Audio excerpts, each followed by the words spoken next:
So one of the things that I think is so exciting is that in the most recent last couple years, we've been seeing the introduction, not only through our legal system, but as we're developing into new wellness and self-care products. There really doesn't seem to be a company out there right now that isn't trying to get into beauty, wellness, or self-care as an addition to their existing retail model or as an addition to their lifestyle brand. Some of you guys who've been paying attention to the news are probably also a bit concerned about things like a looming recession, right? Or what does it mean when a business is possibly going to be under threat and consumer purchasing goes down? So today we're going to talk about beauty, wellness, and self-care. And we're going to be looking into the ways in which these industries can help protect your business and also the ways in which you'll be able to incorporate them into your existing business model. So what's exciting about these last couple years, and actually before we kind of get into it, I'll tell you a little bit about myself and who I am and what we're doing here. I am the CEO and founder of Scaling Retail. And at Scaling Retail, we usually have clients that come to us for two main reasons. Number one, business is going poorly, and you're going, oh crap, how do I make it better? And number two, the second reason is because growth is happening too quickly. When growth happens too quickly, you tend to ask yourself, how can I scale up, or how do I actually provide the infrastructure to be able to grow this company? Those are really the two main reasons. Otherwise, you're probably going to find us on our YouTube channels, on our Instagram platform, as well as also on maybe, speaking at places like Magic, right? We've been coming here for the last few years, and we speak about a variety of different topics. A bit about my background. In 2017, I was nominated as one of Women's Wear Daily's top 25 women in business. No small feat. Last year, our company was nominated as a small business leader by the Stevie Awards, and 2 years ago before that, we were nominated for Small Business Top 100 in the US. So we have a pretty good track record of being able to work with small companies and helping them scale up their infrastructure. A lot of the different industries that we end up touching on range everything from CBD, wellness, and beauty, as you guys are going to hear about today, but really further exploring it into fashion, apparel, lifestyle. If it's retail, if it's a product, we can sell it and scale it. So as we move into the beauty industry, I think it's important to understand that the trend that beauty is a recession-proof industry is not really a poorly kept secret. We've always seen the rise of these products being diversified and having a great deal of protection in the market, which is essentially why companies like Chanel and Gucci and all of the big luxury brands very quickly realized that they needed to be able to add these other beauty categories in order to help protect their businesses. It's certainly a lot easier to be able to purchase a Chanel lipstick than it is to purchase a Chanel handbag, especially during times of economic uncertainty. So when we start to think about luxury brands or even aspirational brands, and certainly even contemporary brands, when you're looking to find ways of diversifying your products, your price points, it's not always going to be along the lines of including a diffusion line or bringing in lower price point clothing or lower price point products in that same category or vertical. Entering into beauty or wellness is certainly going to be a great way to be able to take your same branding, apply that to another category at a lower price point, and be able to reintroduce something with all new marketing strategies. Now, when we think about this beauty and wellness landscape, what's so fascinating about this is that in last year, the global market was valued at over $500 billion, right? It's huge. Oftentimes, it's an underlooked category, especially by those of us who are here who are sourcing for apparel, who are sourcing for lifestyle products. But the market is clearly showing that there is going to be a huge uptick. When we start to take a look at our goals by 2024, we see that the billion-dollar industry is going to be hitting over 863. That's huge, right? The growth change between the beauty industry in the last couple years and also in the fashion apparel industry has significantly increased at different rates. In the fashion apparel industry, we've seen an increase of 65%, whereas in the beauty industry, we're seeing an increase of over 75%.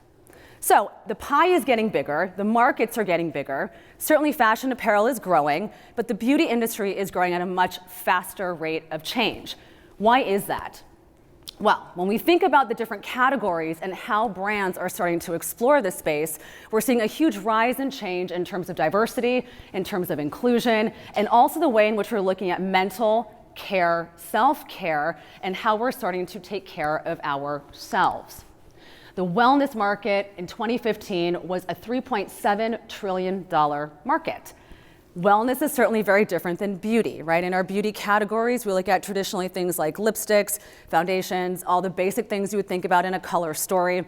In the wellness category, guys, we're looking at the advent of things like the Jade face roller. All right, I see, anyone have one, a Jade face? Yes, okay.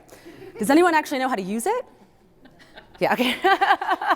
You do? Okay, we need a demonstration later, because I have to tell you, there are times when I've used a Jade face roller and I don't think I'm using it properly, right? It is not always working for me.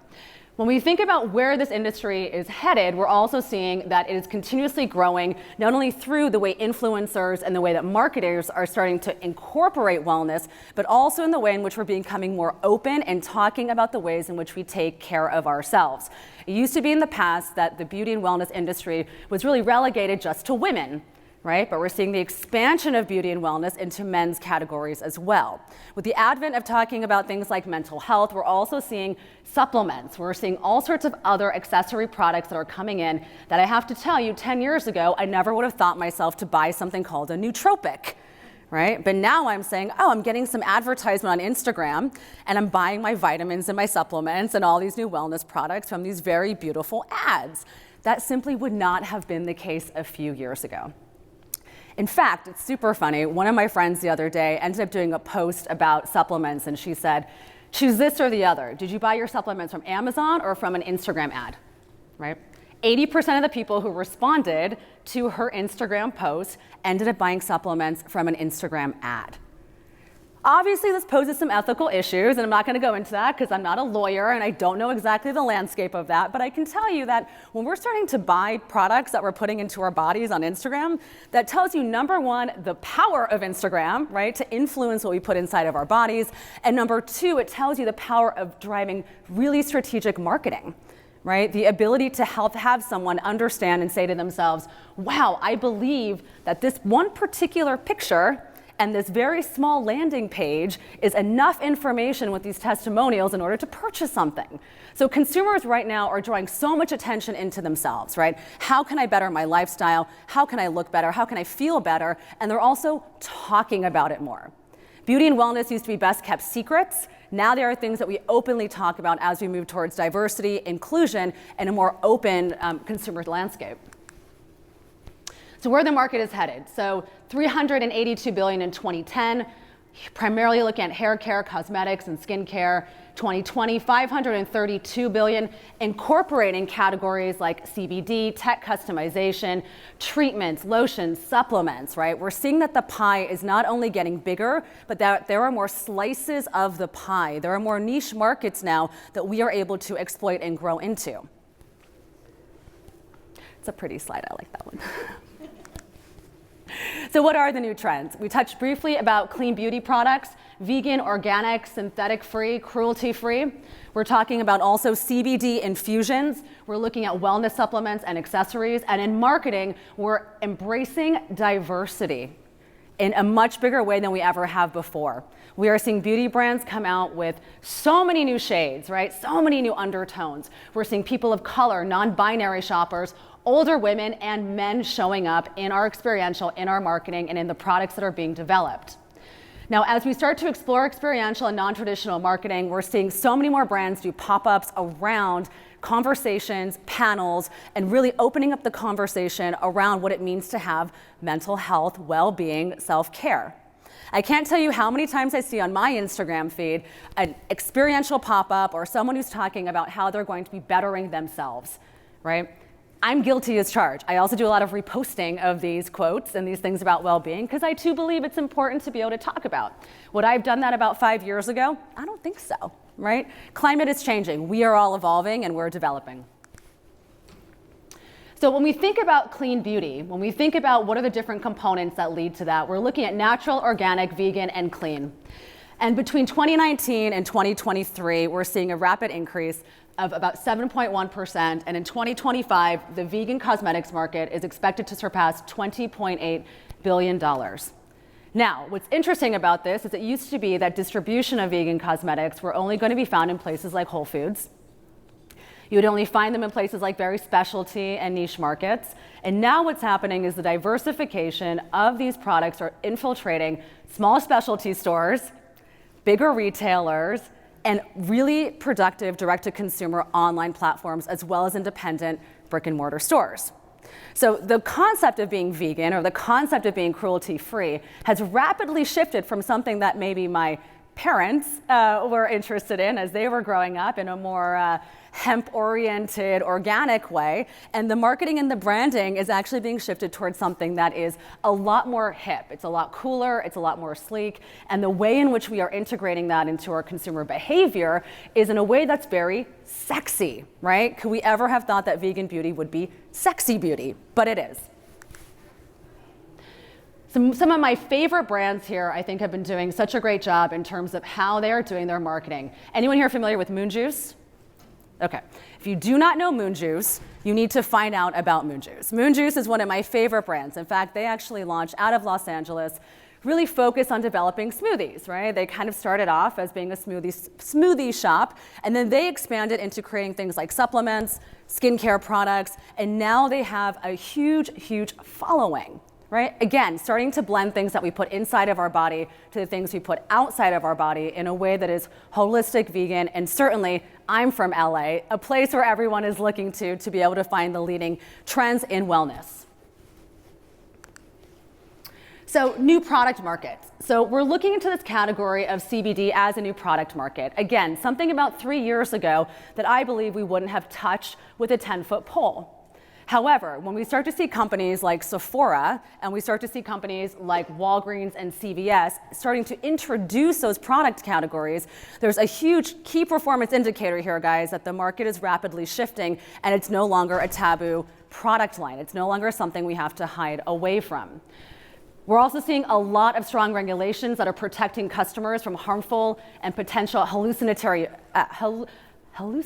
effects, which I think is very important, really dispelling the myths around here that using CBD product is somehow equating it to taking a cannabis or a THC-infused item. So the more that we start to see awareness around these types of products and the education levels that are really increasing in the market, we're going to see a lot more mass adoption of those kinds of products in retailers. Again, not to just be products that are now expanding existing brands, because a lot of brands, and I mean brand verticals, will be introducing CBD products into their collections, but also as retailers are looking to add value to their customers. One of the biggest things when we start to think about retail and we think about bringing someone into our store or into an experience is truly how are we able to give them all sorts of different touch points that are going to make their lives complete. Right? How can we become the all-in-one for our customers? So staying on top of these market trends, knowing the brands out there, and being able to be first to market as one of their specialty stores that are offering a bigger assortment is an amazing way in which you can tell your customers, hey, I know where the market's headed, I'm here for you, and I care about your wellness. Even if you are a small specialty store that's focusing on women's dresses or just lifestyle and apparel products. Also, new product markets around mind and body. Now, do you guys use essential oils at all? Yeah? Okay. Again, 5 years ago, my essential oil library would have been like one. I think maybe it was like lavender, right? I was like, okay, lavender seems to work for me. Oftentimes I'll say to myself, okay, what is it that I'm experiencing or seeing the shifts in my own personal life? And how am I starting to see that reflected in the retail stores and in the brands that we are working with? 70% of millennials say that they use herbal remedies. Herbal remedy is a very loosely termed word, right? When you start to move into mind and body and things like herbal supplements, herbal remedies, they certainly are not FDA approved, meaning they can't have a stamp and say, okay, this is actually what the effects are going to be. And in some cases, it can be tricky and maybe challenging, but in many ways, it opens up a lot of opportunities, right? We're seeing supplements that are coming in from products like adding ashwagandha to be able to help with relaxation. We're also seeing people taking a lot more echinacea, right? So there's so many different ways in which we're seeing herbal remedies and herbal supplements also become an easy way to be able to enter into a market and show your support and interest for someone's wellness and lifestyle. Between 2019 and 2023, the supplement market is expected to grow by 6.4% from over 200 billion to 283 billion. 2023 is like basically now. right? So when we start to think about, again, saturation of these markets or how they're rapidly expanding, we're going to move a little bit more in about a slide or two into activations and how you actually take this information and use it. But there are so many different ways and opportunities for you guys to be able to jump on board to some of these trends, not only given the market stats, but also given the ease of access to be able to incorporate it.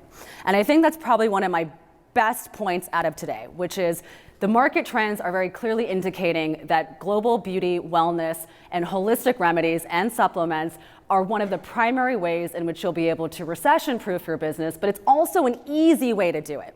You know, with the advent of so many more private label companies out there, also how easy it is to be able to introduce things like your own outsourced R&D company. It's much easier now than ever to be able to say, hey, I want to play in these new categories, test them out without actually having to commit to large quantities or large amounts of inventory. Diversity and inclusion. One of my favorite brand launches was the launch of Fenty. When Fenty launched, they launched and did over $570 million in their first year.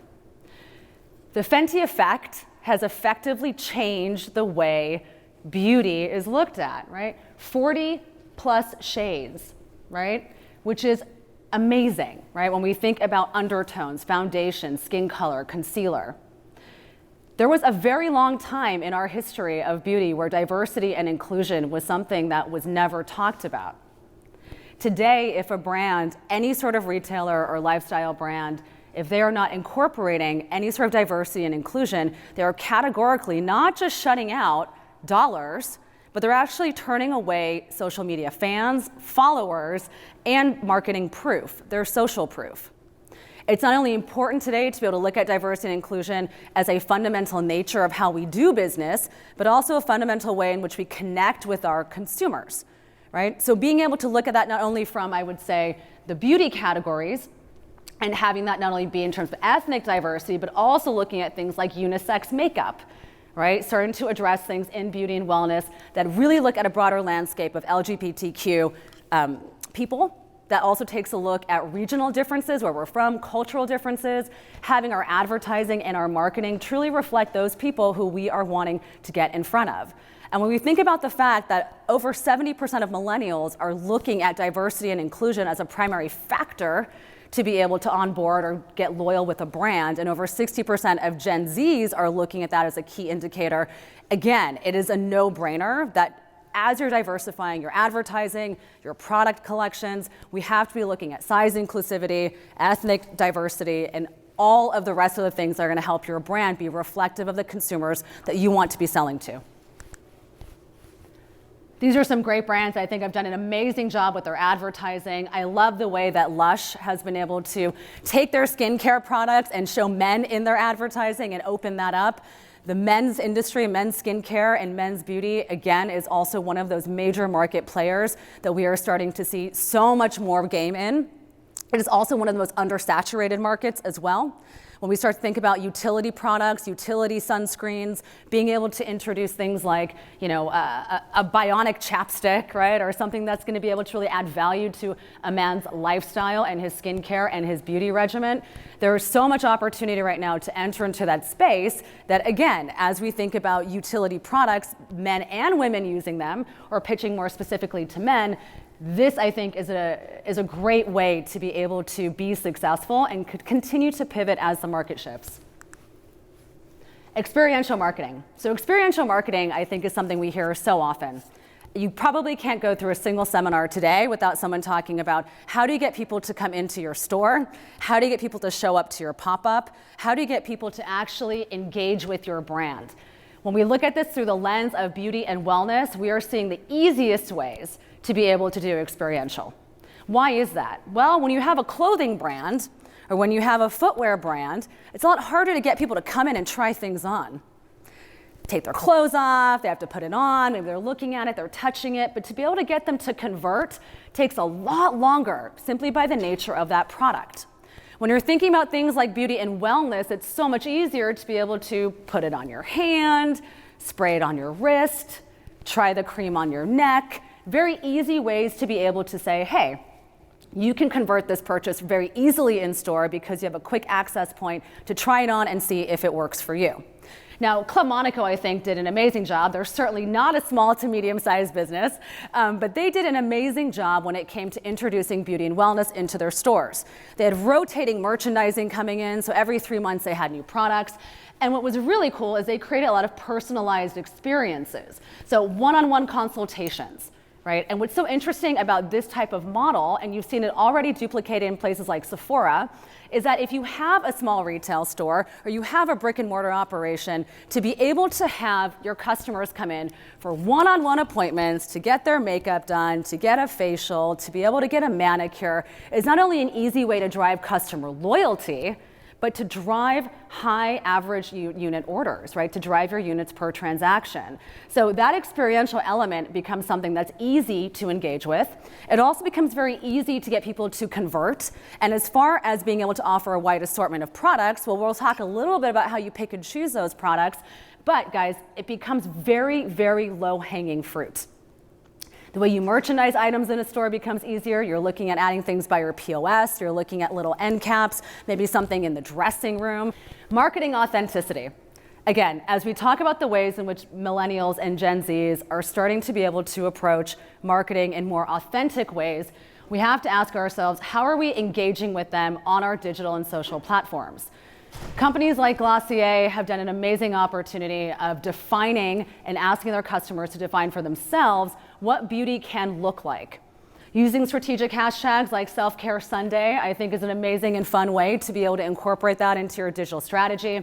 And then also being able to say things like, hey, we're going to have a selling party. We're going to allow you to dictate and you to be able to distribute goods to your friends, right? Not in a MLM way, right? That's certainly not what I'm advocating here, but in a way in which you're able to promote yourself as a brand ambassador from a consumer standpoint. The other thing that I think is fascinating, and a lot of apparel brands are doing it, and increasingly more and more beauty brands, is again showing diversity in a lot of their advertising. While walking the shows, I saw the most beautiful advertisement for Pendleton. In fact, it made me stop.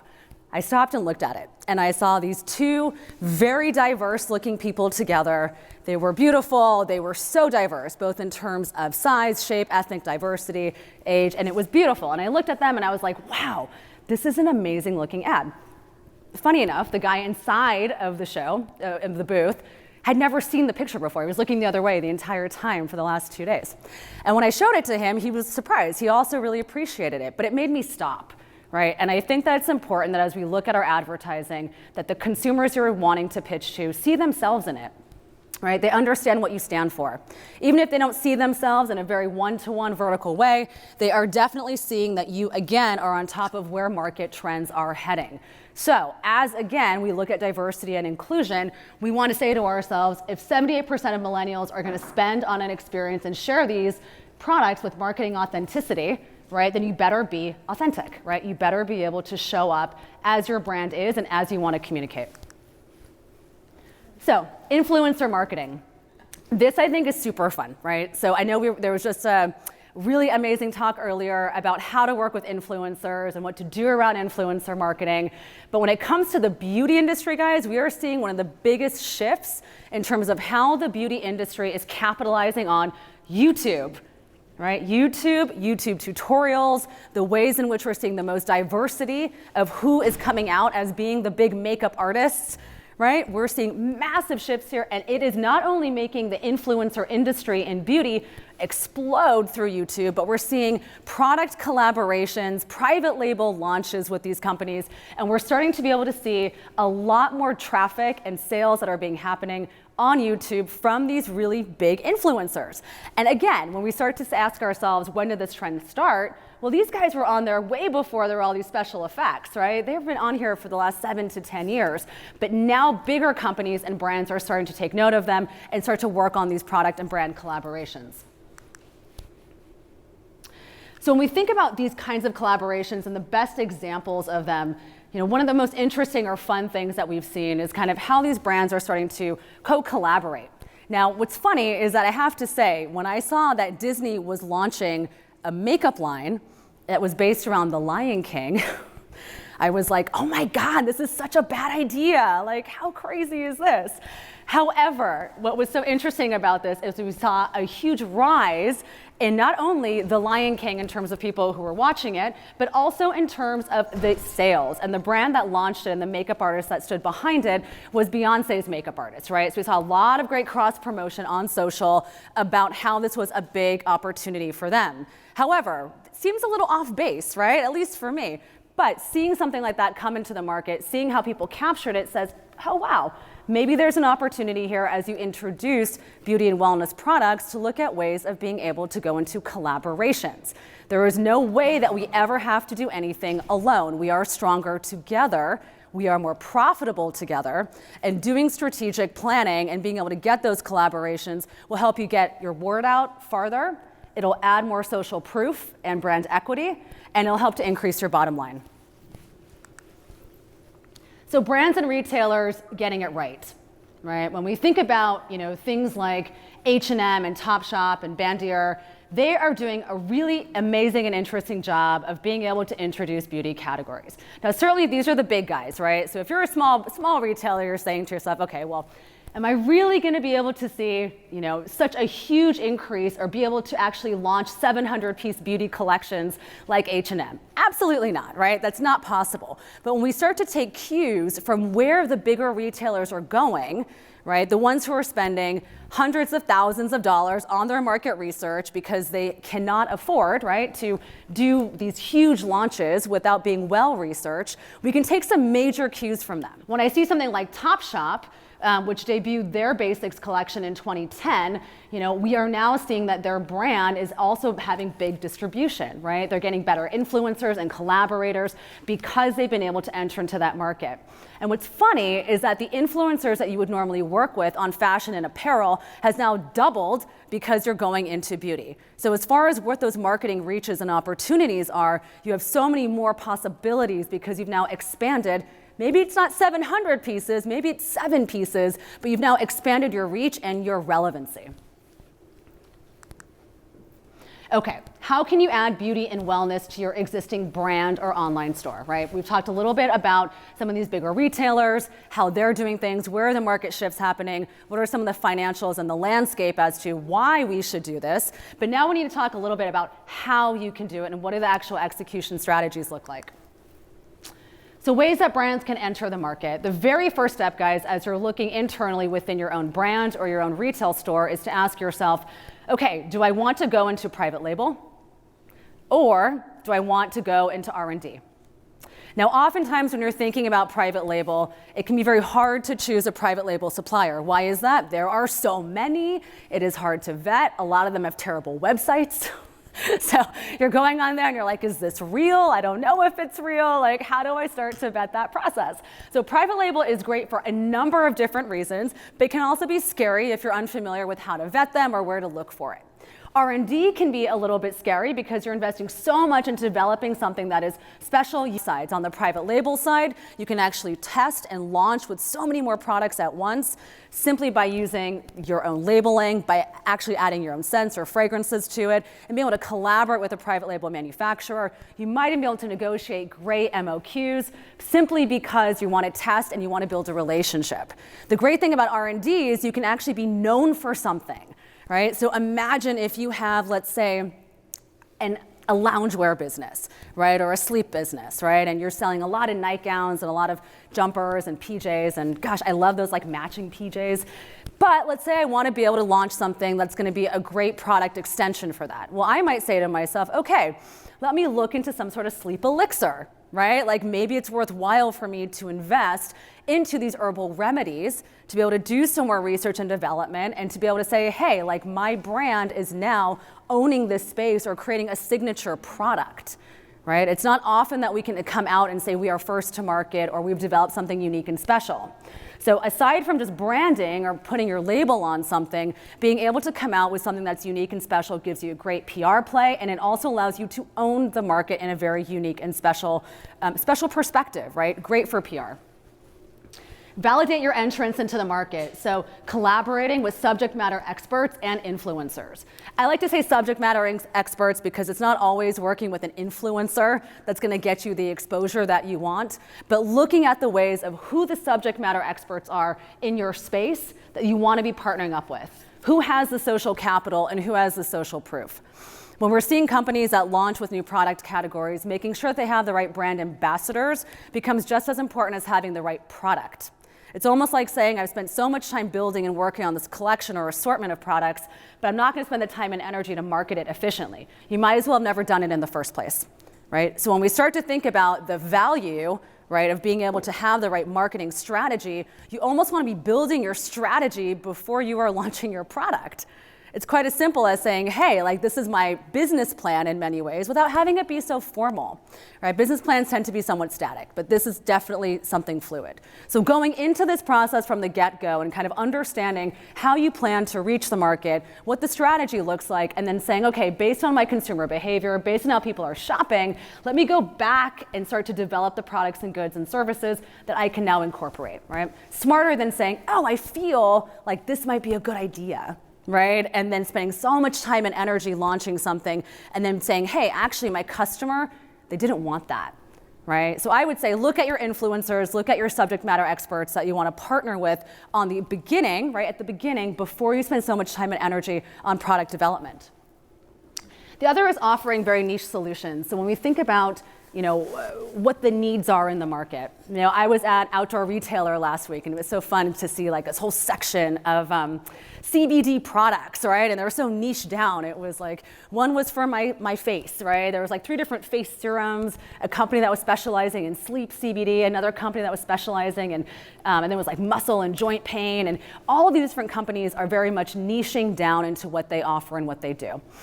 What's amazing is when you start to bring in, as a retailer, these companies that are very niche down, right? These companies that are known for these products, it adds a lot of credibility because you're saying, hey, I know what the best is out there, right? I've identified the best. It might not be 700 products, it might be 7 products, but I'm taking a stand for my customer and saying, hey, I'm going to be thoughtful about the new product lines that I introduce simply because I realize how important it is to stand for high quality and how important it is to be on the forefront. As a buyer, as a merchandiser, your customers come to you because they trust you, they trust your brand. So to introduce a product or a category that would not have the same look and feel or resonate with them would be doing yourself a disservice because you would be doing them a disservice. In terms of market entry strategies, we look at free gift with purchases, giving early access to your most loyal customers, testing the market. There is no reason why you have to launch with beauty and or wellness or self-care products and have to go full on all at once. Right? We definitely want to be able to test and iterate on things, certainly because we know it's going to take quite a bit of our pocketbooks and our market share for ourselves to spend our time and energy into that space. So we want to be testing things, right? We want to make sure that we take our most loyal customers, make sure that they love the product, iterate on the product. One of my favorite brands out there right now is a food brand called Four Sigmatic. And what's so amazing about this company is they're basically changing the way in which we think about things like mushrooms, like not magic mushrooms, guys, but all the other mushrooms you guys are taking. The reishi, the chaga, the lion's mane. Some of you guys are like, what are you talking about? I live in LA. So you know about that, right? Yeah, okay, great. Yeah, thank you. So when we start to think about the way this brand has entered the market, they actually created a private Facebook group, right? In this private Facebook group, they use that Facebook group to be able to test market their products before they release it to the wider audience. Right? So why on earth would they do that? Because they know their most loyal customers will tell them if it sucks. And because they're so loyal, right, they'll still buy from them. Because they know that the company is listening to them. Four Sigmatic is a small company, right? They don't have a lot of SKUs. They're slowly growing their distribution. They're a small company. But because they took the time not to rush something into the space, to build something organic, to seed their product in specialty stores and build their customer, right? They're able to actually get much better results and experiences, and their products can sell a lot better because there are no returns and because people are leaving great reviews. So as a brand, right, if I'm trying to figure out the best way to test my market And let's say, to go back to my sleepwear idea, if I'm a sleep company and I want to launch a few great CBD products and I want them to be in-house and I want them to have some branding that's of my own, right? I might call up 25 of my most loyal customers and say, hey guys, I'm interested in launching in beauty, or we're launching this new product line. Can I invite you over to our store? Can I send you a sample in the mail? Would you be open to giving me your feedback? It's humble. It shows a great deal of strength. It shows that you're willing to be transparent and authentic with your customers, and it makes them feel like they matter, because you know what? They do matter, because they are how you make your money. Ways that retailers can enter into the market. So when we start to think about, I mentioned earlier, a lot of event-based marketing, a lot of different ways to get people to come in and do experiential. It is just so incredibly valuable when you are thinking about entering these new products into your store or even to your online platform to create some buzz and some awareness around it. Certainly, it's going to be a little bit easier to be able to get someone to touch and feel a lipstick if they're in your store than if they're online, but there are lots of different ways in which you can start to convert people through e-commerce in terms of being able to introduce new categories in beauty and wellness. The first thing is, obviously, if it's going to be a product line that you're bringing in, you want to partner up with those brands and ask them, hey, can we do any sampling? You know, we'd like to be able to start to add into our e-commerce deliveries samples of different products to really get a feel and see if our customers like them. Again, choose your top spenders, right? The next time they place a huge order with you on e-com, send them a few samples, see if they like it, right? Get their feedback from it. You don't have to necessarily go all in to be able to know if someone's gonna like something or not. So I would say, again, test those markets, test those products. You can also launch your own exclusive private label. I think that's really fun. I think private label is one of those things that a lot of people don't explore enough, right? They don't take the time to look beyond the bad website, or to give that person a phone call and find out exactly what their core capabilities are. But being able to launch your own exclusive private label, I think, is an amazing way to be able to create your own brand, right? I would say my biggest piece of advice on launching private label would be sample a lot of it, right? Make sure that you get in front of lots of different people who are creating products. Try all of those products and make sure that those are gonna be a right fit for you. You never just wanna go with the first brand, just like you would never go with the first manufacturer that you ever did a sweater with, right? You would probably test and do samples with different companies in order to find the right one that works for you. Feature established beauty brands to increase brand trust. This is also important. So if I'm a small specialty store and I want to increase my brand awareness or have social proof, I'm not just going to launch with maybe a couple small brands, but I might actually bring in one or two larger brands into my store in order to build some trust around that. You know, if I want to sell someone anti-aging products and I don't have Dermalogica or one of those other bigger brands, I'm going to say, I don't know about this small company that's saying that they're going to fix my wrinkles. You know, like I have a little bit of mistrust around that. However, if you can show through your curation and your trust with consumers that you actually are getting the right brands in store, it gives you so much more leeway and opportunity to introduce a lot of smaller brands and more niche companies. So what should you do? So things to consider.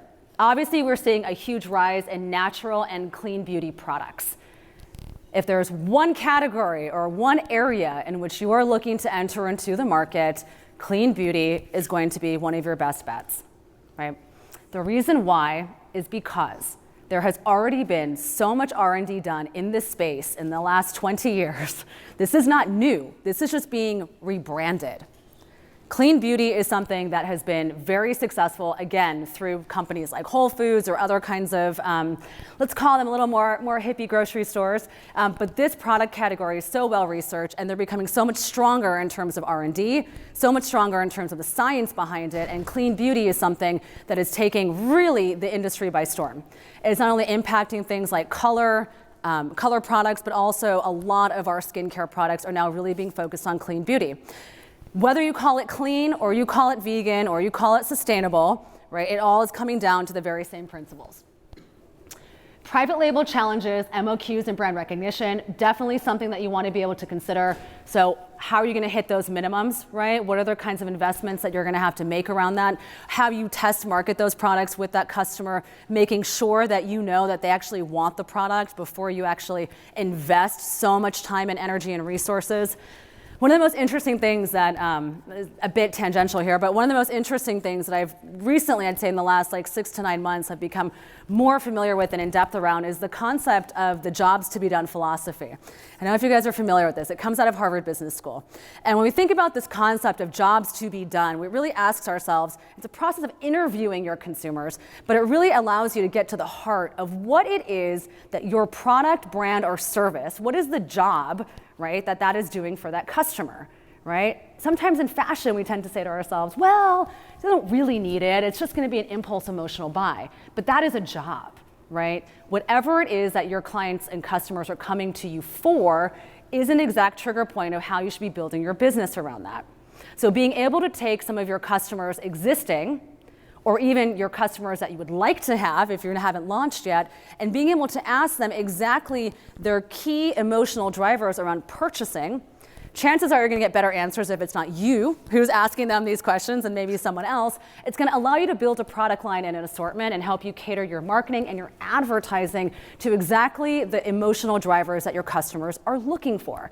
Again, it's better to take the guesswork out of business and be able to make things a lot more concrete. It allows you to invest your dollars and your resources better, and it allows you to make more money and have a better profit margin. When it comes to things like, marketing and operations, again, very important for us to ask ourselves around market saturation versus opportunity.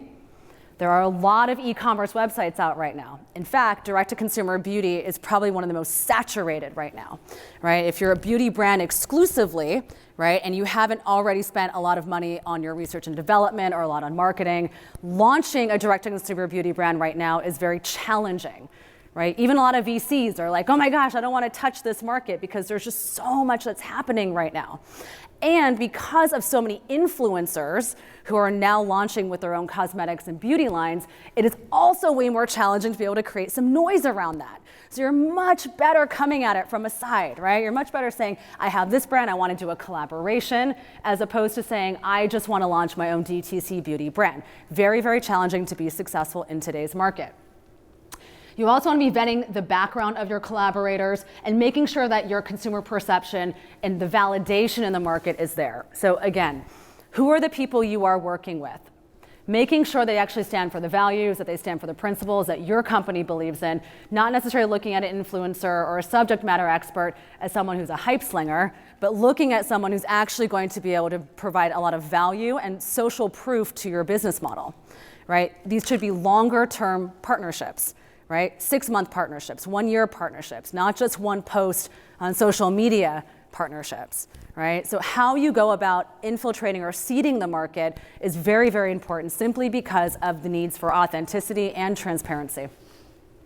And then lastly, guys, as we take a look at how much money you want to invest and how this impacts your current operation, also something very important to consider. The reorders on beauty, wellness, and skincare products. The nice thing about it is that a lot of that has a pretty high shelf life, right? So chances are you're not going to have to be placing massive reorders so frequently because there are new seasonal things coming out or something coming out every week. You might be able to make a nice little sizable investment in the beginning and maybe get yourself on a reorder cadence of every 6 months as you start to get a better feel for your market and how products are selling through.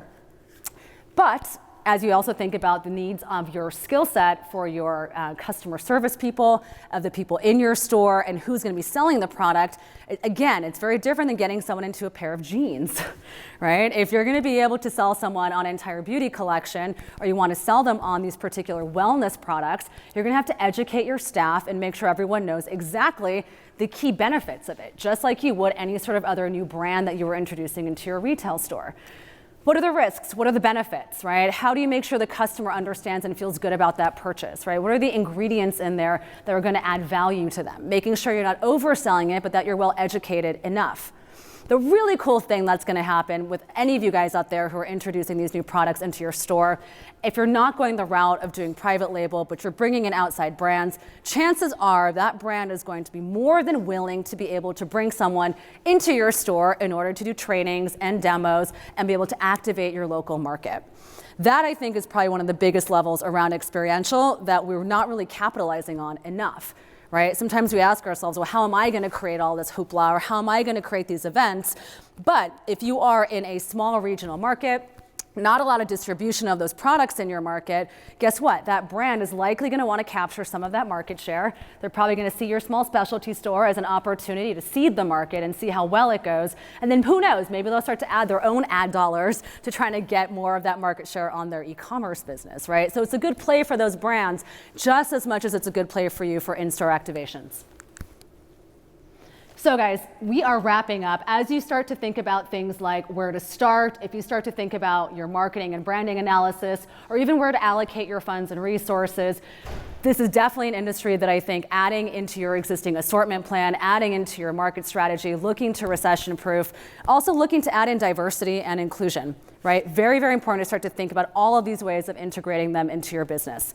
At Scaling Retail, we spend a lot of time with our clients making sure that they're maximizing their revenue streams, making sure that they're getting the best margins, and also helping them to scale up their business models. There is no point in launching something or going into it if it's not going to be well researched, thought out, and it's not going to make sense from an operations standpoint, but also from a sales standpoint. And remember, you don't have to launch big at once. It's very important to take iterative steps towards making sure that when you have a new product category, your customer wants it, you can actually make good on those operations, you can make good on the fulfillment, and you're not going to get a ton of refunds, right? You're not going to get a lot of returns. So when it comes to being able to avoid uncertainty, launch into beauty, wellness, and self-care, guys, please send us an email at hello@scalingretail.com. We do such an amazing job with our clients of being able to help them make money, be smart, be strategic, and make sure at the end of the day, their customers are getting everything that they want and need. Thanks, guys.